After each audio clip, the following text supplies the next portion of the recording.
Hello students, I am Arvind Kumar from Suraj School Rewadi. I teach physics. So today we will start a new topic from the fourth chapter of first unit, that means capacitance. And today's topic is electrical capacitance. In last video of capacitance, we discussed the basics of conductors, some electrostatics of conductors. Today we will discuss the electrical capacitance. That means what is electrical capacitance? According to its definition, we can define it as it is the ability to store charge oblique energy on a conductor. यानी basically हम ये कह सकते हैं किसी भी conductor के ऊपर जो चार्ज को स्टोर करने की एबिलिटी है, that is called its capacitance. Capacity, ability और कैपेसिटी टू स्टोर चार्ज. जैसे मैं ये कहूं कि ये पेन है, मान लेते हैं कोई कंडक्टर का बना हुआ, मेटल का बना हुआ है, इसके ऊपर हमने चार्ज को स्टोर किया, 2 कूलम चार्ज आया. उसके बाद में अगर आप और चार्ज इस पर प्लेस करोगे तो चार्ज जो है वो लीक होना स्टार्ट हो जाता है, यानी बाहर एयर की तरफ जाना, स्पार्किंग टाइप में एयर की तरफ जाना स्टार्ट कर देता है. इसका मतलब इसकी एक एबिलिटी है कि एक लिमिट है, उतना ही चार्ज हम स्टोर कर सकते हैं. तो उस एबिलिटी को हम क्या बोलते हैं? कैपेसिटेंस बोलते हैं. इन मैथमेटिकल टर्म्स हम ये कह सकते हैं Q is directly proportional to V. Q means charge है और V means पोटेंशियल. अगर हम यहां पे कहें जितना चार्ज आप इंक्रीज करोगे उतना ही ज्यादा क्या होगा? पोटेंशियल इंक्रीज होगा. जैसे मैं कहूं कि ये कंडक्टर है और इस कंडक्टर को मैंने एक इंसुलेटिंग पैड पे रखा हुआ है. कंडक्टर, इस कंडक्टर पे आप चार्ज को बढ़ाओगे. यहाँ पे 1 कूलम चार्ज था मान लेते पहले, ठीक है. तो अगर मैं 1 यूनिट कूलम चार्ज को कहीं से लेके आ रहा हूं तो amount of work done in bringing, ठीक है, क्या कहलाता था? पोटेंशियल. तो यहाँ पे इस पे चार्ज कम है तो जो वर्क डन, रिपल्सिव फोर्स लगेगा, फोर्स कम तो वर्क डन भी कम, और वर्क डन कम होगा तो पोटेंशियल भी कम होगा. अब यहाँ पे और ज्यादा चार्ज को स्टोर करवा देते हैं. चार्ज और ज्यादा होगा तो अमाउंट ऑफ वर्क डन, यानी रिपल्सिव फोर्स ज्यादा लगेगा तो अमाउंट ऑफ वर्क डन भी ज्यादा होगा. वर्क डन ज्यादा, दैट मीन्स पोटेंशियल भी ज्यादा होगा. तो यहाँ पे हम ये कह सकते हैं Q अगर इंक्रीज होगा, किसी भी कंडक्टर पे चार्ज की वैल्यू इंक्रीज होगी, that means potential surrounding it is also increasing. तो हम ये कह सकते हैं charge is directly proportional to potential. तो यहाँ पे एक प्रोपोर्शनलिटी कांस्टेंट आता है जिसको हम C लिखते हैं, and C is called capacitance. उसे ही हम क्या बोलते हैं? प्रोपोर्शनलिटी कांस्टेंट को capacitance. C is equal to क्या हो गया? डायरेक्टली Q अपॉन में V, चार्ज अपॉन में पोटेंशियल. इसकी यूनिट का अगर हम डिस्कशन करें तो यहाँ पे चार्ज की यूनिट होती है कूलम और पोटेंशियल की होती है वोल्ट. तो कूलम पर वोल्ट, या इसी का एक साइंटिस्ट के नेम पे होता है फेमस, जिसको हम क्या बोलते हैं? फैराड. F से डिनोट कर देते हैं. तो इसका मतलब इसकी SI यूनिट जो होती है कैपेसिटेंस की, किसी चार्ज के ऊपर कितना चार्ज वहां पे एक्यूमुलेट यानी हम स्टोर करवा सकते हैं, उस एबिलिटी को क्या बोलते हैं? कैपेसिटेंस. ये कभी भी नेगेटिव नहीं हो सकता. It is always positive. Always positive. ये कभी भी नेगेटिव नहीं होगा. क्यों? डेफिनेशन पे जाते हैं. Basically it is ability to store charge, ठीक है. एबिलिटी है, कैपेसिटी है, किसी कंडक्टर के ऊपर कितना चार्ज स्टोर कर सकते हो आप. मिनिमम कितना कर सकते हो? 0 नहीं कर सकते तो 0 रहेगा. या हम कहेंगे कि कुछ ना कुछ 1 मिली कूलम या 1 माइक्रो कूलम या 1 नैनो कूलम, कुछ भी आप वैल्यू करोगे तो चार्ज कुछ ना कुछ तो एबिलिटी होगी स्टोर करने की. इसका मतलब इसकी एबिलिटी नेगेटिव में तो नहीं है. तो इसका मतलब हर कंडक्टर की एक एबिलिटी होती है, that means capacitance can never be negative. या दूसरी टर्म्स में हम समझे, अगर यहाँ पे चार्ज नेगेटिव होगा तो पोटेंशियल भी क्या होगा? नेगेटिव. चार्ज पॉजिटिव होगा तो ये भी क्या होगा? पॉजिटिव. तो चार्ज नेगेटिव तो पोटेंशियल नेगेटिव अपॉन नेगेटिव फिर पॉजिटिव, पॉजिटिव अपॉन पॉजिटिव फिर पॉजिटिव आएगा. इसका मतलब ये C जो होगा वो कभी भी नेगेटिव नहीं हो सकता. Always it will be positive.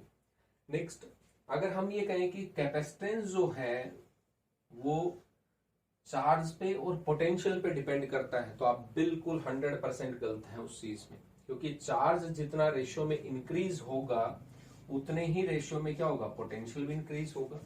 तो इसका मतलब ये चार्ज है वो कैपेसिटेंस को बढ़ाने की कोशिश कर रहा है, और पोटेंशियल अगर इंक्रीज हो रहा है तो वो इसको डिक्रीज। तो इसका मतलब इसके ऊपर नेट इफेक्ट कितना आएगा, 0। इसका मतलब चार्ज या पोटेंशियल के अकॉर्डिंग कैपेसिटेंस डिपेंड नहीं करता। तो फिर किस फैक्टर पे डिपेंड करता है वो देखेंगे।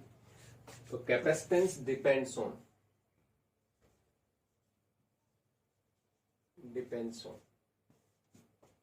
तो ये डिपेंड जो करता है वो करता है shape and size of the conductor. Shape and size of the conductor, कि कंडक्टर के इसके सराउंडिंग में इसकी शेप जो है वो कैसी है, कितना बड़ा साइज, जितना ज्यादा शेप होगी बड़ा साइज होगा उतना ही ज्यादा हम चार्ज को स्टोर करवा सकते हैं। इसलिए शेप एंड साइज पे डिपेंड करता है, चार्ज पोटेंशियल पे डिपेंड नहीं करता। सेकंड पॉइंट, जो कैपेसिटेंस डिपेंड करता है that is depend on nature of medium, कि उसके सराउंडिंग में मीडियम कैसा है। ठीक है, अब अगर इसके आसपास मैं कहूं कि मॉइस्चर एयर है, मॉइस्चर, तो इसमें लीकेज होने के चांसेस जल्दी हो जाएंगे, यानी इसकी एबिलिटी थोड़ी सी कम रहेगी। और अगर मैं इसके आसपास ड्राई एयर की बात करूं तो ड्राई एयर होगी तो वहां पे लीकेज ऑफ चार्जेस रिड्यूसेस, तो वहां पे एबिलिटी ऑफ स्टोरिंग चार्जेस जो होगा वो इंक्रीज होगा। थर्ड पॉइंट जो बहुत कम जानते हैं, इसके नेबरिंग में कंडक्टर कितना प्लेस किया है। नेबरिंग कंडक्टर, अगर आप किसी की बात कर रहे हैं कंडक्टर की कितना चार्ज स्टोर कर सकता है, तो उसके नेबर में कौन सा कंडक्टर आपने रखा हुआ है, तो नेबरिंग कंडक्टर के ऊपर भी कैपेसिटेंस है वो डिपेंड करता है, उसके ऊपर भी ये इंपॉर्टेंट फैक्टर होता है। तो नेबरिंग कंडक्टर भी होता है, तो ये बेसिकली इन फैक्टर पे डिपेंड करता है, चार्ज और पोटेंशियल के ऊपर डिपेंड नहीं करेगा। क्लियर हुआ। तो ये बेसिकली था कोई भी इलेक्ट्रिकल कैपेसिटेंस, यानी हमारे पास एक फॉर्मूला आ गया कैपेसिटेंस का, चार्ज अपॉन में पोटेंशियल, उसी कंडक्टर का चार्ज और उसी कंडक्टर का पोटेंशियल दोनों को डिवाइड करते हैं तो वो क्या आता है, कैपेसिटेंस आता है। और बेसिक डेफिनेशन में एबिलिटी टू स्टोर, कि किसी भी कंडक्टर के ऊपर हम कितना चार्ज स्टोर कर सकते हैं, वो एबिलिटी। ठीक है, अब कैपेसिटेंस की बात कर ली हमने, थोड़ा सा डिस्कशन कर लिया। तो एक शेप होती है स्फेरिकल, ठीक है, उस स्फेरिकल का कैपेसिटेंस कैलकुलेट करते हैं। एक स्फेरिकल कंडक्टर है, ठीक है, और स्फेरिकल कंडक्टर का कैपेसिटेंस कैलकुलेट करते हैं। Conductance of spherical conductor, capacitance of spherical conductor.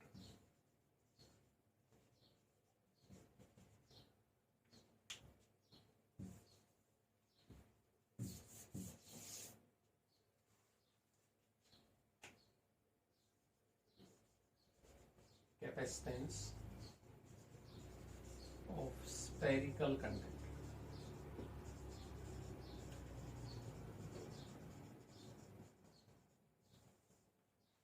हमने एक स्फेरिकल शेप का कंडक्टर अज्यूम किया जिसकी रेडियस जो है वो r है, ठीक है, इसके ऊपर कुछ ना कुछ चार्ज होगा। चार्ज हमने मान लिया इस स्फेरिकल कंडक्टर के ऊपर कितना है, q है। कितना चार्ज है टोटल, q। अब हमने एक टर्म्स पढ़ी थी कि इसके इनसाइड में, कंडक्टर के इनसाइड में इलेक्ट्रिक फील्ड 0, तो पोटेंशियल क्या रहता है, सेम।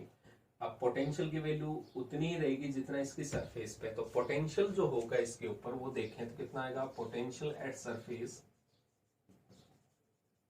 फॉर्मूला पढ़ा हमने के क्यू अपॉन में आर, पोटेंशियल इसका होगा के क्यू अपॉन में आर, क्योंकि आपने क्यू है इसके ऊपर टोटल चार्ज माना था, टोटल चार्ज, रेडियस कितनी इसकी आर है, के की वैल्यू हम लिख सकते हैं 1 अपॉन में 4 पाई एप्सिलॉन नॉट, ये आर था और क्यू है, ये वैल्यू।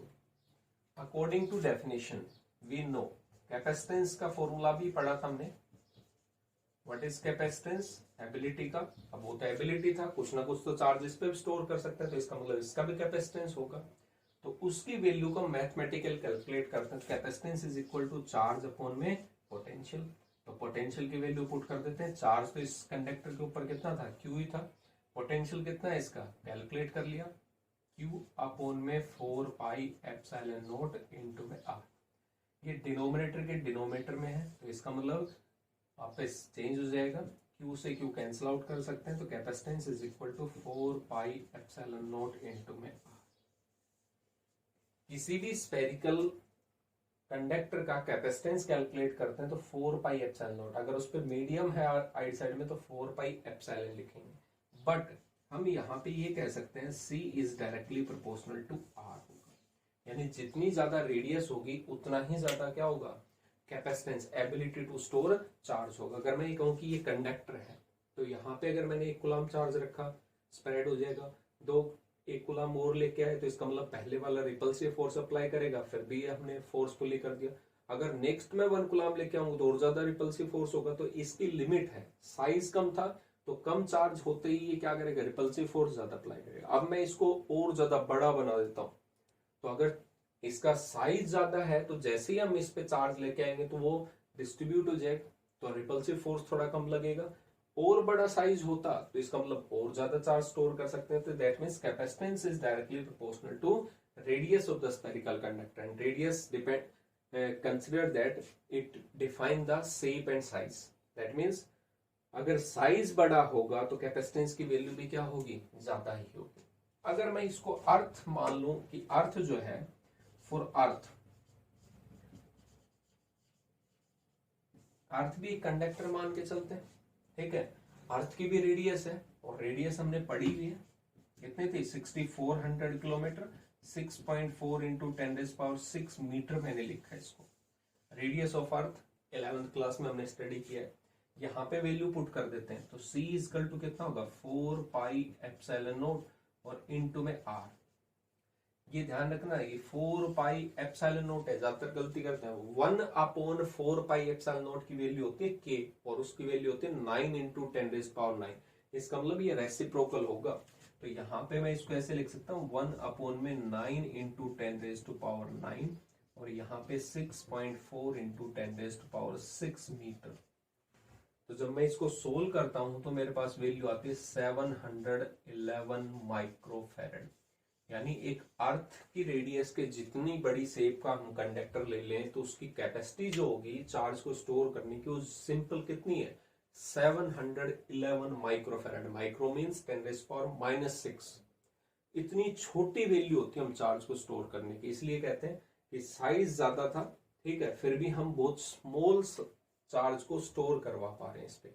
आगे जब हम कैपेसिटर पढ़ेंगे इसमें फर्दर तो उसमें इन्हीं चीज को इंप्रूवमेंट करेंगे कि हम ज्यादा से ज्यादा चार्ज को कैसे स्टोर करवा सकते हैं किसी भी कंडक्टर के ऊपर, ठीक है। I hope you understand some points about the capacitance.